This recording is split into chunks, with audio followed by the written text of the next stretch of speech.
Okay, well, thank you for all for that we can share our experience with the field study we performed in the Netherlands.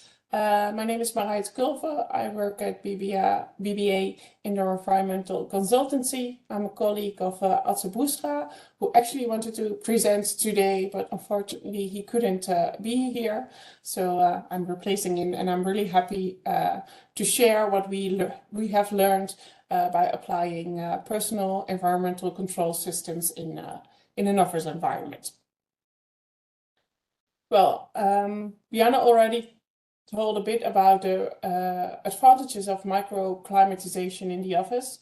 The first thing, of course, is to improve comfort, because we can anticipate on individual differences in comfort, but also well, you have learned the past years, of course, that it can reduce the risk of transmission of infectious diseases, COVID, for example, but also the impact on energy consumption, especially when offices are not used fully during the day or on Wednesday and Friday, at least in the Netherlands.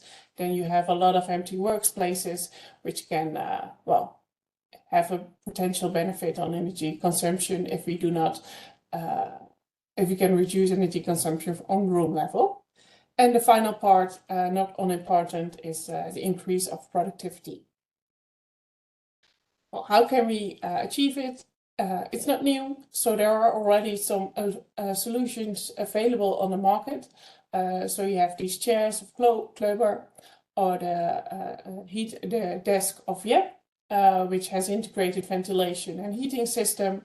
And the third one I show here is the AREN Balanced Comfort Workplace, which has increased air velocity, heating and lighting. And that's one we used in this field study.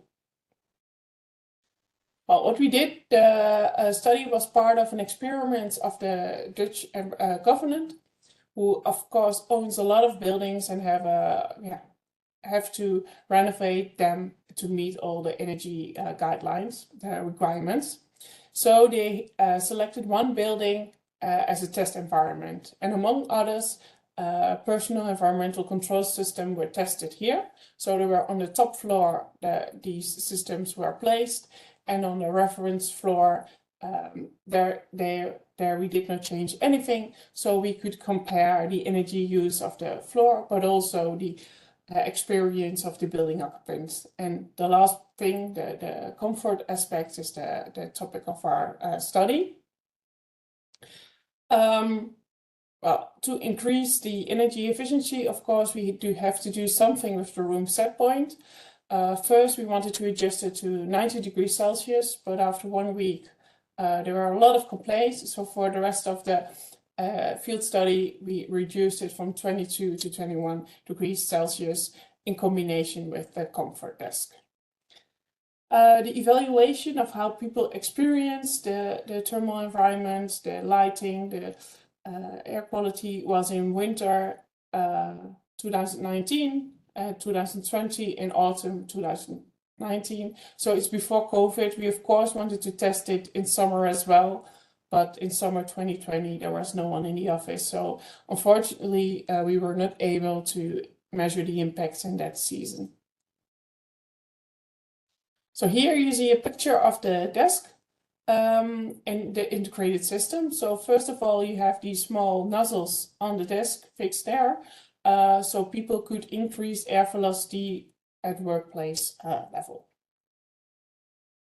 At the top you see the lighting system, and it was adjustable in intensity and in the color. So we could change from about 2700 Kelvin until 6500 Kelvin. So have a warmer or cooler light color, and then just the intensity on desk level, which of course was also related to the lighting intensity on room level.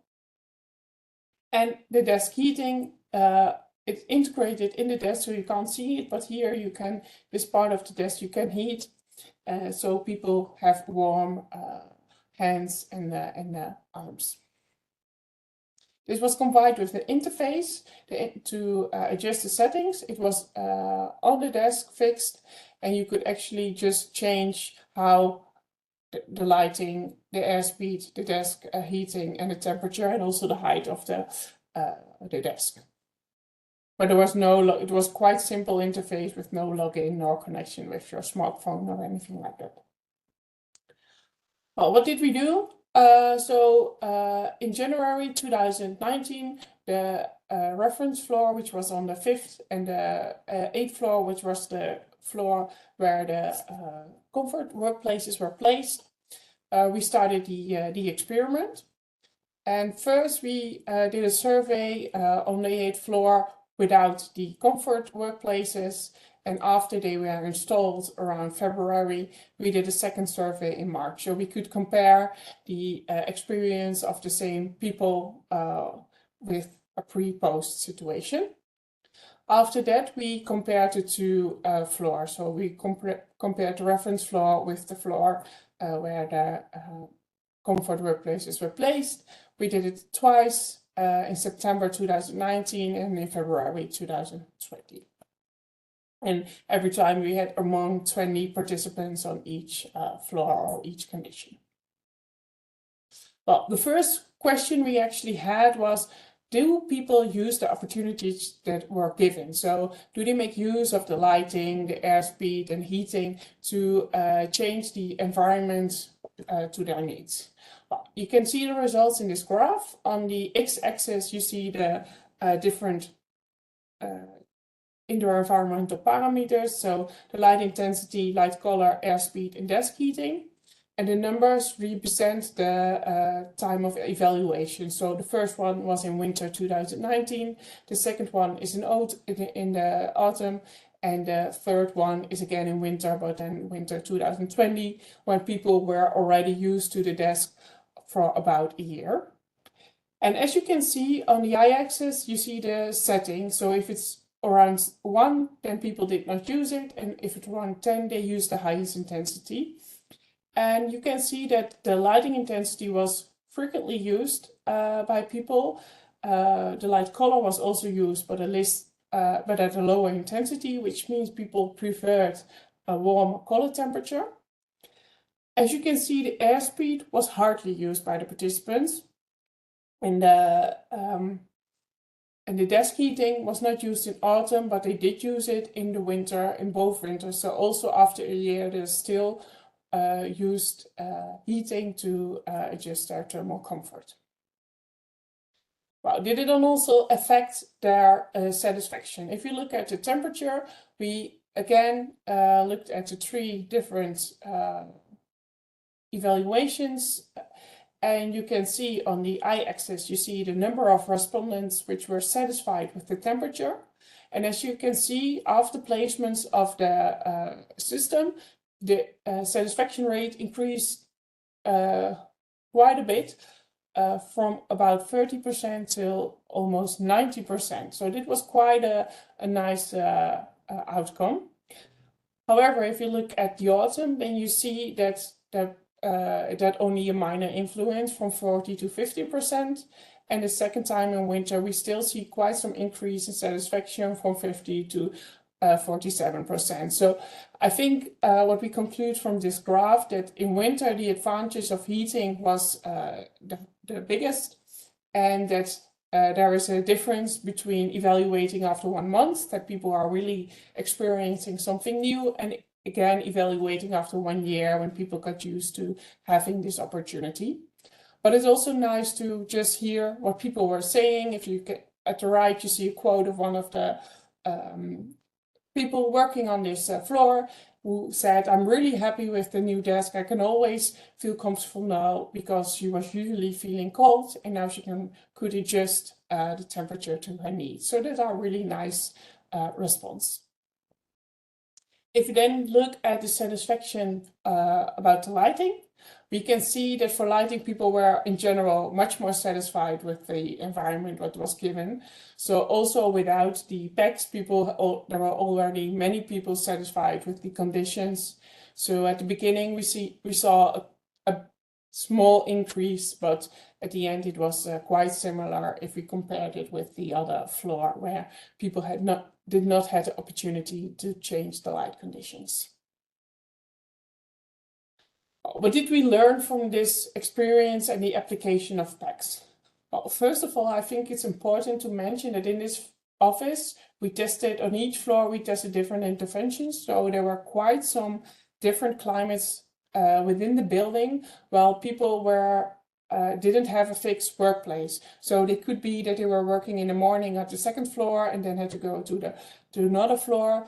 And it was really a disadvantage if you want to get used to a different climate. So as I told in the beginning, we tried that to reduce the air temperature on room level to 19 degrees. Well, that was the step was much too big. But I think if we could have done it in a more gradual way, but also on the whole building level, we could have a lower set point than we used in this experiment. And it's also important to be able to communicate with the building occupant about the adjustments. And also in this case, it was quite hard to allocate all people working there and inform them about the changes. If we look at the fans, you saw in the graphs that they weren't really used. Well, first of all, the fans are of course most relevant in summer when overheating is of risks. But we also asked people why they didn't use it, and there were a few more reasons. Noise levels were one of the reasons not to use it. Well, that problem was already solved at the end of the experiment. Unfortunately, we could not test it at the end. But also that the airspeed should not be too high, because otherwise papers can be blown away and it can be quite annoying. For the lighting, the most benefit, the largest benefit we could obtain was also, of course, on energy consumption. And on this floor, we had only little opportunities to change the background level of the lighting on room level. So it was either switched on or off. And we would have preferred to have it a bit lower level, so you could use the personal lighting to make it adjustable for your needs.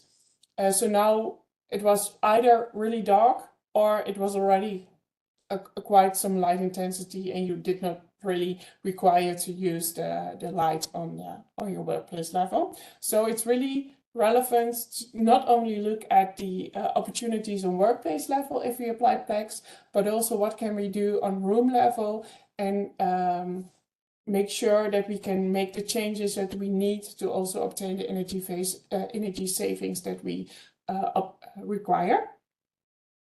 And when looking at the interface, that was actually a really good point. The interface was really easy to use. It was nice that you did not have to connect it with smartphones, especially because people did not have a fixed workplace, so it should not be complicated. So that was really a good point we have learned from this experiment. Well, if we compare this with other studies, because in our study it was really hard to measure the energy efficiency, both because the reduction in room temperature was lower than we hoped, but also because it was on the top floor, which resulted in that it was hard to compare with the other floors. But several studies show that it can result in energy saving from 14 till up to 30% for heating and cooling. So that's really a relevant thing. So what we could conclude from this study is that it leads to a more comfortable workplace, especially if you look at the thermal environment. That the energy potential is really there, and that especially if we want to allow this wider range of temperatures, for example, from 18 to 28 degrees or 19, which is more common now in the Netherlands, we really need these personal environmental control systems to remain thermally comfortable. And I think the relevance has only increased the past years, because we do see that room level is not really relevant if there are only 50% of the desks are occupied. So we really see potential there, but also the need for guidelines and how to apply them in practice and get people motivated to use them. Thank you all for your questions, and you can have, if you have questions, then you can put them in the Q&A and we will look at it later.